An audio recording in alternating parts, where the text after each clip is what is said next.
Bíblia, você que a trouxe. Livro de Isaías, novamente.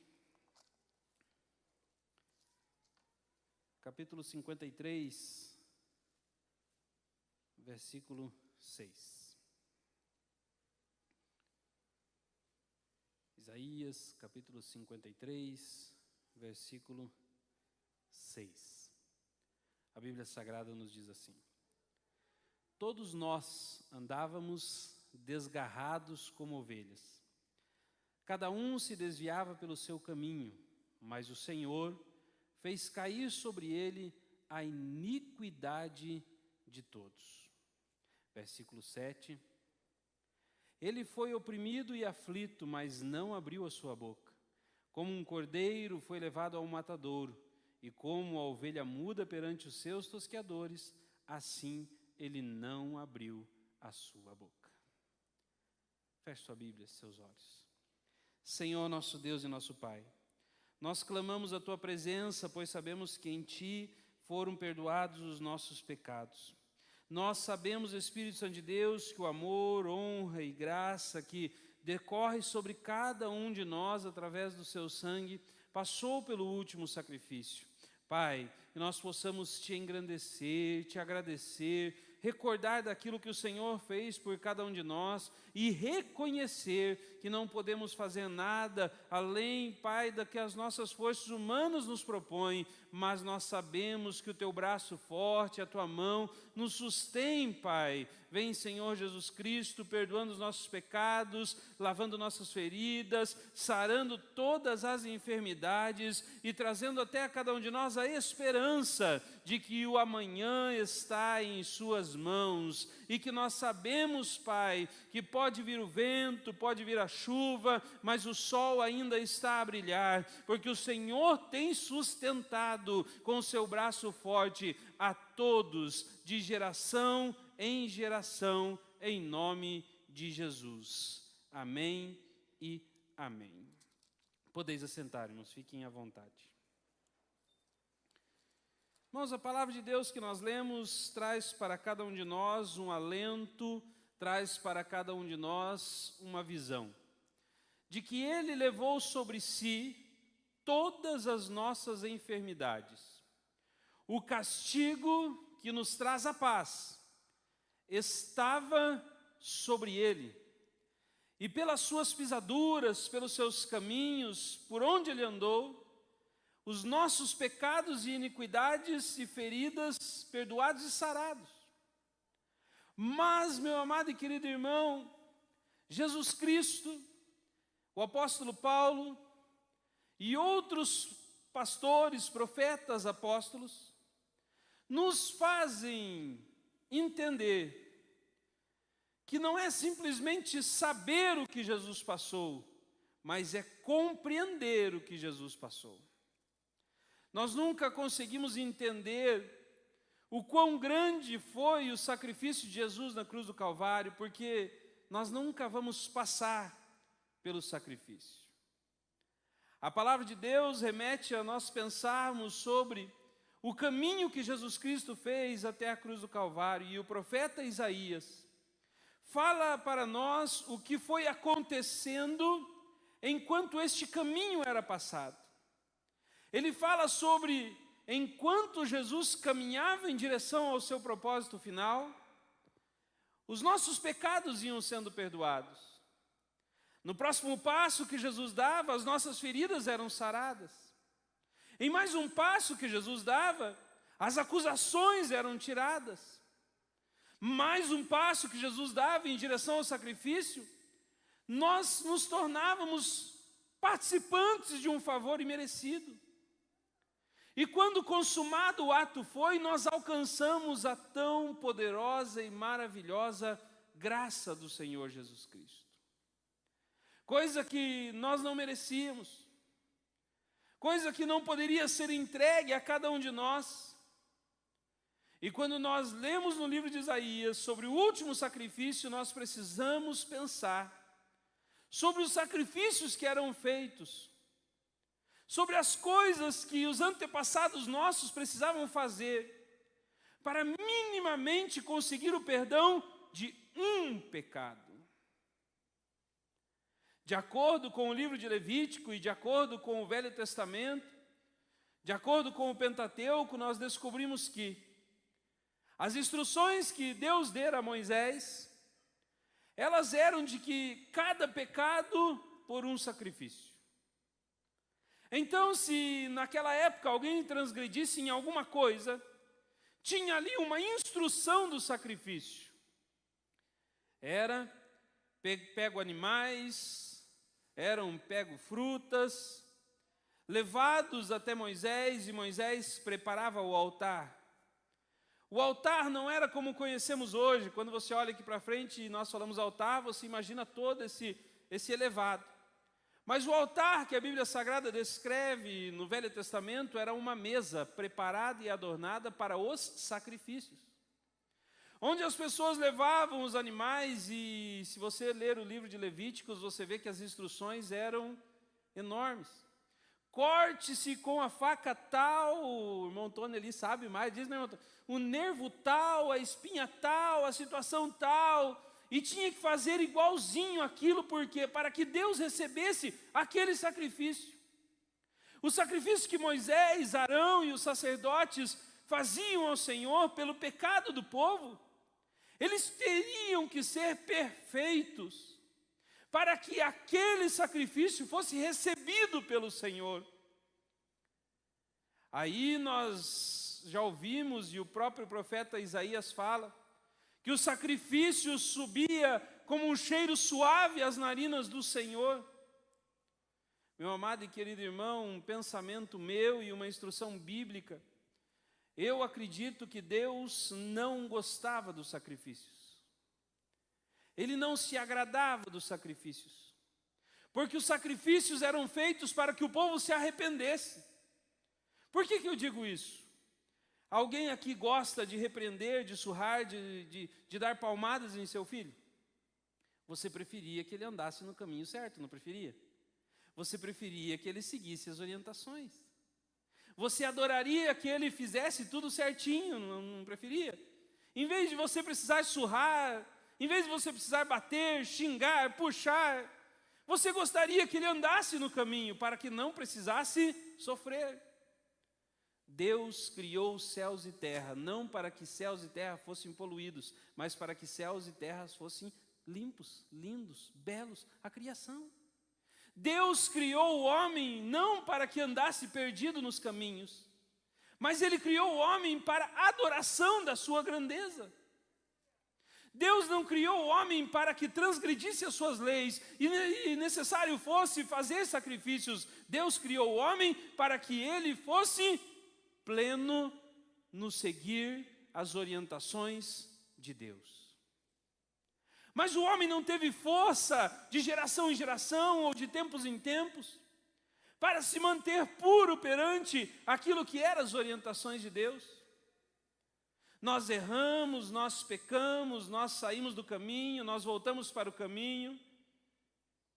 Deus nos corrige, Deus nos traz esperança, Deus nos orienta, Deus coloca a direção, Deus coloca o auxílio, Deus coloca a proteção. Até que no livro de Isaías nós descobrimos que Deus propõe, planeja, executa e faz o último dos sacrifícios, para que nenhuma condenação houvesse mais, para que nenhum pecado pudesse ser tão grande que pudesse nos afastar do amor de Deus. Quando nós retornamos ao Velho Testamento, como eu estou fazendo, e descobrimos o pecado do povo, o anátema do povo, a tristeza que o povo fazia para o seu Deus,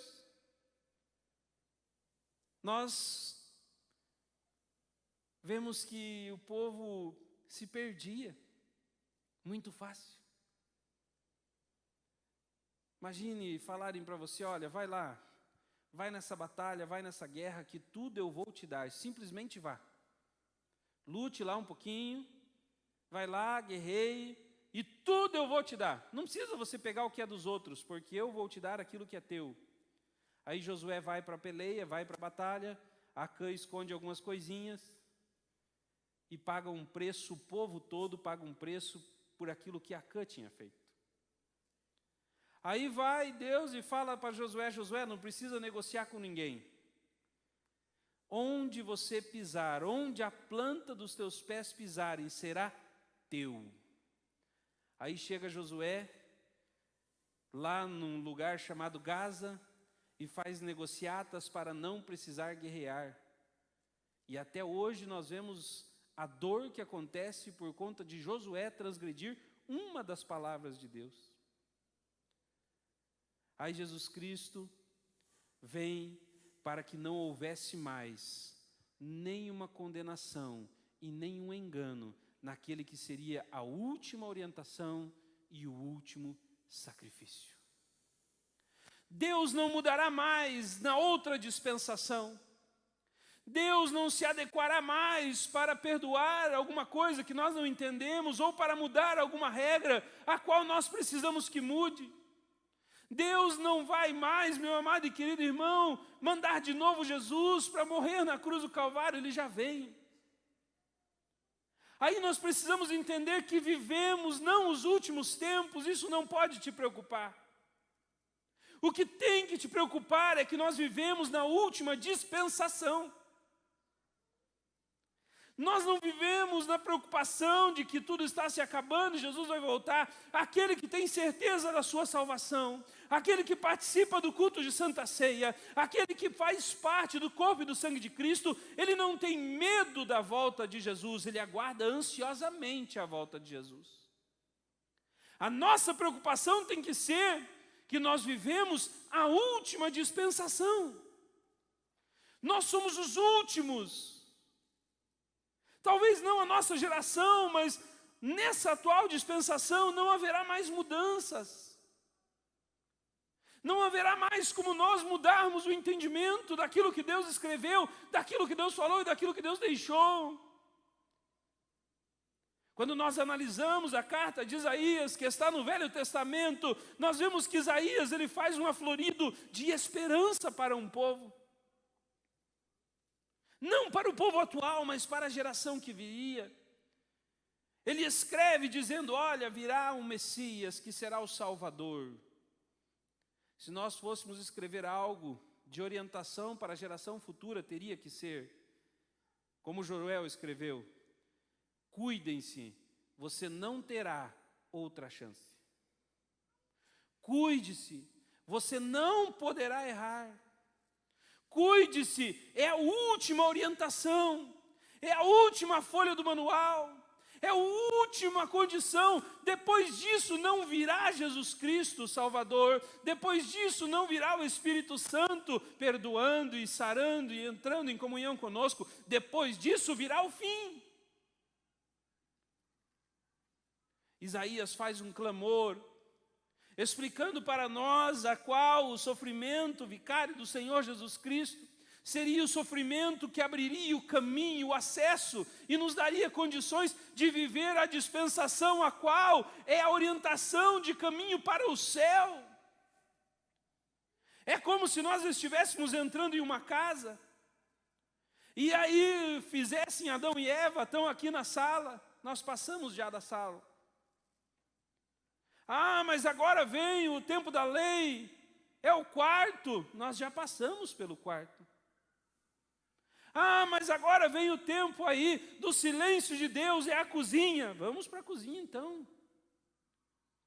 Ah, mas agora vem a última dispensação, pronto, já chegamos perto da porta de novo e precisamos sair. Não tem mais como voltar para outros cômodos, o lugar para onde vamos é o céu. Então vivemos essa última dispensação e essas últimas orientações ditas pelo profeta Isaías.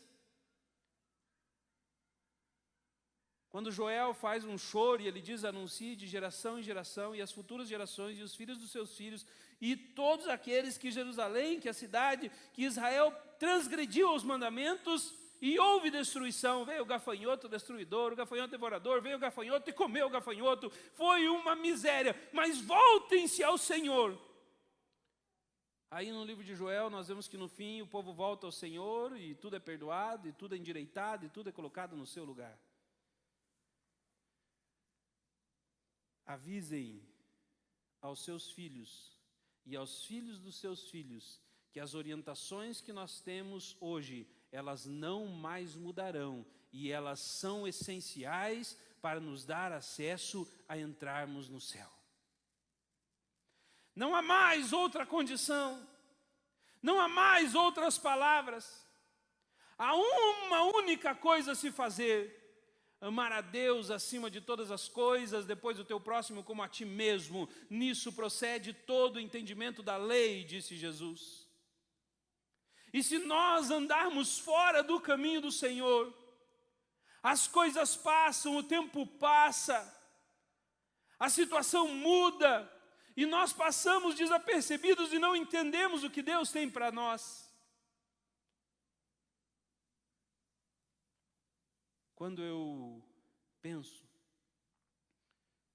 o que Jesus passou ao olhar sobre Jerusalém, e ele dizer para o povo assim: olha, se vocês compreendessem e entendessem o tempo da minha visitação. Mas isso o estava encoberto aos seus olhos. Jesus Cristo está passando neste lugar. Jesus Cristo passa sobre toda a face da terra. O tempo da dispensação atual que nós estamos passando, ele está passando.